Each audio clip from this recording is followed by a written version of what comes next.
देखिए, इतिहास में चार बातों का सबसे ज़्यादा महत्व होता है। पहला, यानी इतिहास में कोई भी घटना, कोई भी युद्ध, कोई भी लड़ाई किस स्थान पर होती है तो पहले नंबर पे होता है किस स्थान पे घटी, अर्थात किस जगह घटी।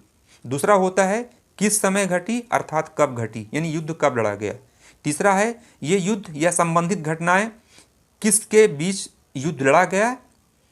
और चौथा और अंतिम है कि युद्ध का परिणाम क्या रहा, कौन जीता और कौन इसमें पराजित हुआ। इस प्रकार के बातों को लेकर के मैं चारों बातों को समाहित करती हूँ। इतिहास के महत्वपूर्ण युद्ध जो हुए उसमें से भाग एक लेकर आया हूँ। और जो सबसे पहला प्रश्न है वो है तराइन का युद्ध। तराइन के अब तक इतिहास में दो युद्ध हुए हैं। पहला युद्ध 1191 ईस्वी में हुआ जो पृथ्वीराज चौहान और मोहम्मद गोरी के बीच में हुआ। पृथ्वीराज चौहान की विजय हुई, मोहम्मद गोरी पराजित हुआ। तराइन के दूसरे युद्ध में जो 1192 में लड़ा गया, इसमें पृथ्वीराज चौहान की पराजय हुई और मोहम्मद गोरी इसमें विजय हुआ।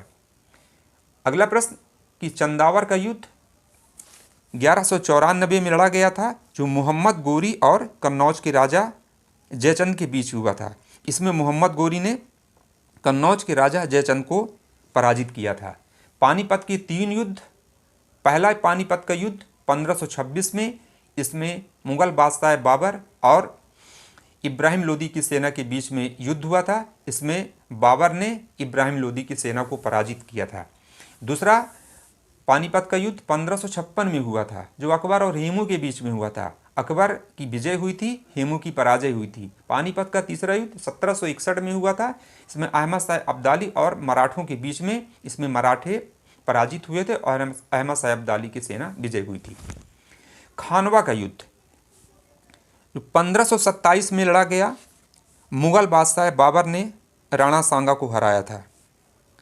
पांचवा प्रश्न है घाघरा का युद्ध 1529 में लड़ा गया जो मुगल बादशाह बाबर ने महमूद लोदी के नेतृत्व में अफगानों को पराजित किया था। अगला प्रश्न चौसा का युद्ध जो 1539 में लड़ा गया, शेर शाह सूरी ने मुगल बादशाह हुमायूं को पराजित किया था। अगला प्रश्न कन्नौज या बिलग्राम का युद्ध कब हुआ तो 1540 में हुआ। इसमें भी शेर शाह सूरी ने मुगल बादशाह हुमायूं को पराजित किया और इसी युद्ध ने के बाद हुमायूं को देश छोड़ने पर भी मजबूर किया था। तालीकोटा का युद्ध 1565 में लड़ा गया था। इस युद्ध में क्या हुआ कि विजयनगर साम्राज्य का ही अंत हो गया, पतन हो गया था। इसमें हुआ क्या था कि जब तालीकोटा का युद्ध 1565 में होता है तो यह दक्कन के उस समय सल्तनत थे और विजयनगर साम्राज्य के बीच में लड़ा गया। और ये जो लड़ाई हुई थी ये एक स्थान जो बहुत ही एक डीपली जो प्रश्न पूछा करता काफ़ी गहराई से कि किस गांव के पास लड़ा गया था।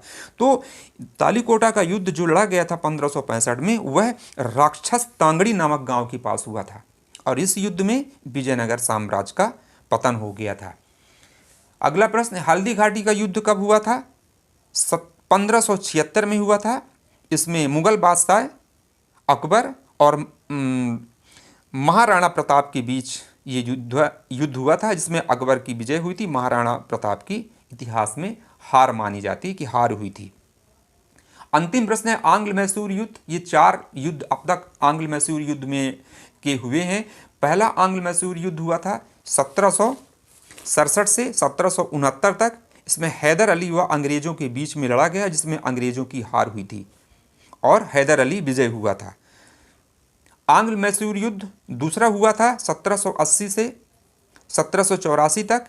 इसमें भी हैदर अली व अंग्रेज़ों के बीच में ये युद्ध लड़ा गया, लेकिन यह युद्ध दोनों के बीच में लड़ा तो गया लेकिन यह अनिर्णित रहा, इसका कोई भी किसी प्रकार का परिणाम नहीं निकला। तीसरा आंग्ल मैसूर युद्ध हुआ था 1790 ईस्वी में।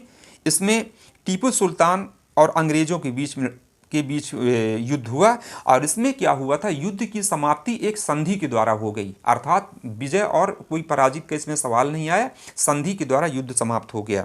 तीसरा आंग्ल मैसूर युद्ध। चौथा आंग्ल मैसूर युद्ध हुआ था 1799 ईस्वी में। इसमें भी हैदर अली के बेटे टीपू सुल्तान अंग्रेज़ों के बीच लड़ा गया और इसमें टीपू सुल्तान की हार होती है और इसी हार के साथ मैसूर राज्य की शक्ति का भी पतन हो जाता है।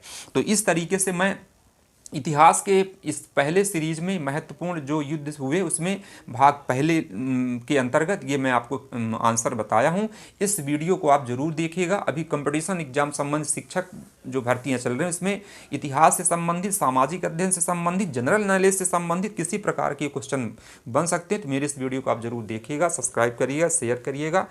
और आप अगली फिर मैं वीडियो में एक दूसरे भाग के साथ पुनः आऊँगा। जी, तब तक के लिए धन्यवाद।